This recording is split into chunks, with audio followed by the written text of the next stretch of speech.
Cuando usted piensa en Dios, ¿en qué piensa? ¿Lo ve como un gran abuelo allá arriba, como dicen, presto a bendecirle? ¿O un juez en su trono, listo para, de algún modo, atormentarle? ¿Cuál es su imagen de Dios? Me imagino que dice, no creo en Dios. Usted sí cree. Quizás no esté dispuesto a admitirlo. Y la razón por la que no lo admite es porque no le gusta la idea de cómo cree que tendría que vivir si creyera en Dios. Así que vayamos un momento a Romanos capítulo 1 y deseo que escuchemos lo que dijo Dios de su presencia y algo cierto de toda la humanidad, sea quien sea.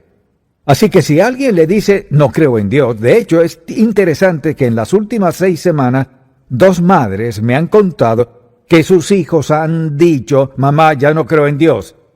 Les pregunté qué le dijeron. Pues no sabía qué decirle. Dígale que lea Romanos capítulo 1. Porque mire, la gente decide no creer en Dios porque no les gusta el estilo de vida que tendrían si vivieran en obediencia. De lo que no se dan cuenta es que ellos mismos están haciendo algo fatal. Ahora, vean Romanos 1:18, muy importante. Porque la ira de Dios se revela desde el cielo contra toda impiedad e injusticia de los hombres que detienen con injusticia la verdad, la reprimen, porque lo que de Dios se conoce, vea esto, porque lo que de Dios se conoce les es manifiesto, pues Dios se lo manifestó. Porque las cosas invisibles de Él, sus características, su eterno poder y deidad, se hacen claramente visibles desde la creación del mundo, siendo entendidas por medio de las cosas hechas de modo que no tienen excusa. Puedo decirle a Dios que no cree en Él, pero no tiene excusa. Puede decirle a otros que no creen en Dios, pero no tiene excusa a los ojos de Dios. Escuche, pues habiendo conocido a Dios, no le glorificaron como a Dios, ni le dieron gracias, sino que se envanecieron en sus razonamientos y su necio corazón fue entenebrecido, profesando ser sabios, se hicieron necios. Y así sigue el relato de la Escritura. Y ahora, al pensar en Dios, ¿en qué piensa usted? Y el propósito de este mensaje es hablar de la idea de nuestras convicciones. ¿Qué convicciones tiene usted? Hemos hablado de la idea de convicciones y las convicciones que tiene de la Biblia. Si tiene convicciones en torno a la Biblia, no le es problema tener convicciones en torno a Dios. Este mensaje es de nuestras convicciones en torno a Dios. Y deseo que escuche muy atentamente, porque le daré una descripción de Dios mediante las escrituras que Dios nos da y usted resolverá, ¿es este el Dios que conozco o es mucho más grande que el que conozco? Tengo varios pasajes que deseo darle en breves momentos, pero deseo darle nuevamente la definición de convicción para que recuerde de lo que estamos hablando. Tener una convicción es estar tan plenamente convencido de que algo es totalmente cierto y que asume una postura sin importar las consecuencias. No es algo que quizás crea, sino que mantiene una postura firme, está plenamente convencido de que es cierto. De lo que deseo que hablemos es de lo que usted cree en Dios, lo que cree de Dios para que esté seguro de que es cierto. Ahora, primero, Dios es un ser que no fue creado, nunca fue creado. Cuando leemos la Biblia, esta nos relata, en el principio creó Dios los cielos y la tierra. Y a veces me da gracia escuchar a los científicos, sí, pero allá en algún lugar del espacio algo sucedió. Bueno, está bien. ¿Y de dónde vino ese algo? Mire, digamos que este es Dios, no puede poner nada detrás de Dios. Dios siempre ha existido, nunca tuvo un comienzo. Dios no tendrá un fin. y no hay explicación para la vida, salvo que hay un Dios infinito y eterno. El hombre en toda su sabiduría, en toda su ciencia y en todo lo que afirma creer y saber, en el principio Dios. ¿En el principio de qué? En el principio de todo. Y no puede ir detrás de eso porque no hay nada detrás. Dice la Escritura, por ejemplo, en el Salmo 90, versículo 2, antes que naciesen los montes y formases la tierra y el mundo, desde el siglo y hasta el siglo, tú eres Dios. Así que primero hay que resolver el hecho de que hay un Dios. Y Él es Dios eterno. Dios no fue hecho ni creado, siempre ha estado allí. Alguien dirá, esto supera mi imaginación y mi comprensión. Un momento, vamos a ver un versículo que contesta su duda. Lo segundo que deseo que notes es que Dios no solamente no fue creado, Dios también es omnipresente. Dios está presente en todo lugar, no tenemos que encontrarlo. Todo ese Salmo 139 que habla acerca de Dios, ¿a dónde me iré de tu espíritu? ¿A dónde huiré de tu presencia? A ningún lado. Piensa en esto. La idea de que haremos algo para huir de Dios es completamente absurda. ¿A dónde iremos? Porque en todo lugar está la presencia de Dios. O decimos, Él está aquí, allá, por allá, lejos, no. Todo lugar está en la presencia de Dios. Porque toda la humanidad, todo el universo y todo lo creado está en su presencia. Gracias a Dios, no puede salir de su presencia, amén. Y así es Dios. Él es omnipresente, no está aquí, allí y por allá, sino que todo está en su presencia. Por ejemplo, el Señor dijo en Mateo 19:26, para Dios todo es posible, lo que significa que Dios es omnipotente, que Él puede hacer cualquier cosa y todo. Dios tiene todo poder, pero Él no puede hacer nada que sea incongruente con su carácter, porque Dios es la perfección máxima de todo lo que podría estar más allá de nuestra comprensión, y no actuará de ningún otro modo, porque Él es Dios. Y al decir que Dios puede hacer todo, puede hacerlo todo, salvo contradecir su propio carácter. La Escritura dice en Tito que Dios no puede mentir y sin duda no puede ser tentado con el mal, porque Él es lo máximo en bondad, perfección y verdad absolutas. Y no hay nada más que pueda describirlo. Alguien dirá, bueno, no sé si puedo captar todo eso. Si pudiéramos comprender totalmente quién es Dios, lo bajaríamos a nuestro nivel. Nunca podremos comprender cabalmente todo lo que Él es, pero es interesante que la Biblia me dice todo lo que necesito saber de Dios. Y Dios es omnipotente, tiene todo poder, no puede ser tentado por el mal ni mentir. Y Dios es omnisciente. Él sabe todo, sobre todo, acerca de todo. Sabe de todo lo que existe y lo que ha sucedido sin sorpresas. Ahora, de vez en cuando alguien dice, tengo una pregunta. ¿Qué de tal cosa? Si Dios fuese Dios, ¿qué me dice de esto? Así que le invito a acompañarme en Deuteronomio 29:29. Si me escucha, diga amén. Las cosas secretas pertenecen a Jehová nuestro Dios, mas las reveladas son para nosotros y para nuestros hijos para siempre, para que cumplamos todas las palabras de esta ley. ¿Qué está diciendo? Hay cosas que Dios no nos dirá. Alguien dirá, antes de creer en Dios tengo que saberlo todo, pues olvídelo. Porque hay ciertas cosas que Dios no nos dirá. Ahora piénselo un momento. ¿Por qué Dios no habría de decirnos ciertas cosas? Porque sabe que no tenemos una mente que comprenda la inmensidad de Dios Todopoderoso y todo lo que Él está haciendo, que no podemos ni concebir todo eso. Por eso dice que lo secreto pertenece a Jehová nuestro Dios. Quizás diga, no creeré en Dios hasta tanto. ¿Hasta qué?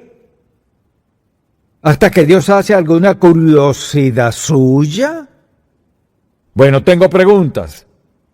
Bueno, lea la Biblia y vea si puede encontrarlas, y si tiene una pregunta que no haya la respuesta en la Biblia, lo que es extraño, entrégueselo a Dios. La Escritura dice que hay cosas que Dios no nos dirá. ¿Por qué no habría de decírnoslas? Porque Dios es infinito y nosotros finitos. Y no podríamos ni entender ciertas cosas. Le pregunto, ¿por ser Dios acaso no tiene derecho a tener secretos? Claro que sí. Y la Biblia dice que sí los tiene. Luego está esta otra cualidad. Y es que Dios es santo. ¿Y qué significa eso? El hecho de que Dios es santo significa que está separado de todo pecado. Se llama el Santo de Israel. La santidad de Dios nos da un patrón a imitar. Es decir, santo significa querer vivir sin pecado. Usted dice, nadie puede vivir sin pecar. No dije que no pueda, sino que quiera. Si quiero vivir una vida santa, quiero ser lo que Dios quiere que sea. Y cuando cometo errores y pecos, deseo confrontarlo de inmediato. Y desde luego, Dios es justo. Ahora, ¿qué queremos decir con que Dios es justo? Escuche bien. Significa que Dios siempre actúa conforme a lo que sea correcto. O sea, Dios es justo. Él siempre actúa conforme a lo que sea correcto.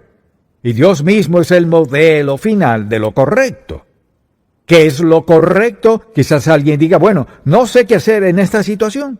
Dios le mostrará qué hacer si quiere saberlo. Y Dios nunca hace lo que no sea totalmente correcto. Dios envió su Espíritu a morar en nosotros porque sabía que no podríamos. Y le dijo a sus discípulos, quiero que se sienten a esperar en Jerusalén hasta que sean sobrevestidos con poder de lo alto, porque ustedes solos no podrán vivir lo que tendrán que enfrentar. Enfrentarán persecución y muerte, ya les había advertido, y no podrán vivir esa vida sin la presencia del Espíritu Santo. Entonces, al hablar de una vida recta, es una vida que hace ¿qué? Hace lo correcto en el poder del Espíritu Santo de Dios. Una vida recta y santa se combinan aquí. Y desde luego, Dios también es Dios de ira. No nos gusta esta parte. Él es Dios de ira. Todo lo que hemos dicho es totalmente cierto. Dios es Dios de ira. ¿Qué significa eso? Significa que Dios odia todo lo contrario a su carácter moral. Alguien dirá un momento, ¿dijo que Dios es amor? Sí, es amor. Dios odia cualquier cosa y todo que lleve a sus hijos a la nada. Él odia todo lo pecaminoso en la vida de alguien. De hecho, si pregunta, ¿cuál es la definición de ira? La definición de ira es que Dios intensamente odia el pecado. Porque el pecado destruye a la gente que Dios ama. Él dio su vida, murió por nosotros. Y el pecado es nuestro peor enemigo. Dios lo odia en cualquier forma. Y dice, por ejemplo, en Juan capítulo 3, 36, en este tercer capítulo de Juan, la gente dice, oh, me encanta ese capítulo, Juan 3, 16, ve el último versículo. El que cree en el Hijo tiene vida eterna. Vea eso, el que cree en el Hijo tiene vida eterna, pero el que rehúsa creer en el Hijo no verá la vida, sino que la ira de Dios está sobre él. Ahora, el hecho de que la ira de Dios debería motivarnos a querer ganar almas para Cristo. La ira de Dios no vendrá sobre un hijo de Dios. El amor de Dios sí. O sea, la ira de Dios se limita a quienes no creen y retan a Dios Todopoderoso. Pensemos un momento en esto. Dios también es nuestro juez. Nos encanta todo eso del amor y esto y lo otro. También es nuestro juez. Dice en 2 de Corintios 5, porque es necesario que todos nosotros comparezcamos ante el tribunal de Cristo para que cada uno reciba según lo que haya hecho mientras estaba en el cuerpo, sea bueno o malo. Aquí nos referimos a los creyentes, no hablamos de quienes no creen. Ese es un juicio aparte. Todos los cristianos un día estaremos frente al Señor Jesucristo y daremos cuenta de nuestra vida. Mire, Esa no es la ira de Dios. Pero seremos juzgados por cómo vivimos. ¿Qué hicimos con la bondad, el amor, la amabilidad y las oportunidades que Dios nos dio? No sufriremos su ira, pero lo que deseo que veamos es que Dios es nuestro juez, que daré cuenta por la vida que he vivido. Ahora mire, podría predicar un mensaje entero de esto, pero Dios nos juzgará conforme a, ponga atención, sobre cuánta verdad escuchamos, cuánta oportunidad tuvimos y qué hice con esa verdad, qué hice con esa oportunidad. Pero no es un juicio de crueldad ni un juicio de ira. Es un juicio de recompensas. A eso vamos. Es decir, seremos juzgados por cómo vivimos y recompensados en conformidad. Este no es el juicio de los impíos, el juicio de ira. Es el juicio en que seremos recompensados. Así que cuando alguien dice, bueno, sabes, no sé lo que hará Dios conmigo en el juicio, le diré lo que hará. Dios le amará y le recompensará conforme a cómo haya vivido. Y cuando alguien dice, soy salvo, y eso es lo único que importa para llegar al cielo, no es lo único que importa. Claro que no es lo único importante. Vayamos al siguiente punto. Y es que Dios es galardonador. Le invito a 1 Corintios y veámoslo por un momento. 1 Corintios capítulo 3, porque es una buena explicación de lo que estamos diciendo. Comencemos en el versículo 10. Conforme a la gracia de Dios que me ha sido dada, yo como perito arquitecto puse el fundamento y otro edifica encima. Se refiere a que alguien predica el evangelio y alguien más viene a ayudar. Pero cada uno mire cómo sobreedifica. Porque nadie puede poner otro fundamento que el que está puesto, el cual es Jesucristo. Y si sobre este fundamento alguno, hombre o mujer, edificare oro, plata, piedras preciosas, madera, heno, hojarasca, la obra de cada uno se hará manifiesta, porque el día la declarará, pues por el fuego será revelada. Esa es la gran y maravillosa sabiduría de Dios. Y la obra de cada uno, cual sea, el fuego la probará. Así es como Pablo describe el juicio. Si permaneciere la obra de alguno que sobreedificó, recibirá recompensa. Si la obra de alguno se quemare, él sufrirá pérdida. Mire, si me escucha, dígame. Si bien él mismo será salvo, aunque así como por fuego. Lo que quiere decir es esto, que todos seremos juzgados conforme a cómo vivimos. Algunos tienen grandes oportunidades, otros menos. Algunas personas nacen con oportunidades, dones, talentos, otras no. Algunas personas nacen en una región del mundo, otros en otra. Todas esas diferencias, en el juicio de Cristo, Dios sabe todo lo que necesita saberse de nosotros. Mire, Dios nos recompensará conforme a la verdad que sabemos, la oportunidad que tenemos y lo que hicimos con ella. Así que volvamos a los atributos de Dios. El último es que Dios es digno de adoración. Y en Colosenses 3:16 escuché esto: la palabra de Cristo mora en abundancia en vosotros, enseñándoos y exhortándoos unos a otros en toda sabiduría, cantando con gracia en vuestros corazones al Señor, con salmos e himnos y cánticos espirituales. De eso se trata la adoración. Ahora, le he dado un pequeño discurso teológico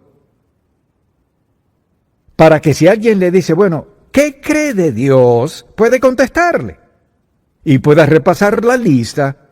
Mire, debe grabarse esto en su mente.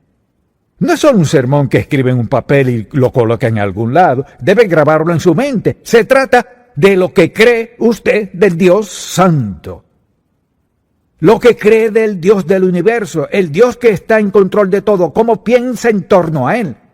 Y debería estar dispuesto de forma valiente, cortés y con gozo a decirle a alguien a cualquier hora o lugar, sí creo que Jesucristo es el Hijo de Dios, sí creo lo que dice la Biblia, sí le sirvo a Él. no puedo hacer eso porque quiero vivir como agrada a Dios. Es hora de que dejemos de avergonzarnos por ser cristianos y digamos no. Eso no cuadra con mi estilo de vida. ¿Y cuál es tu estilo de vida? Quiero vivir en santidad. ¿Y de dónde sacaste eso? De la palabra de Dios. Y ese será el fin de la conversación. Ahí terminará.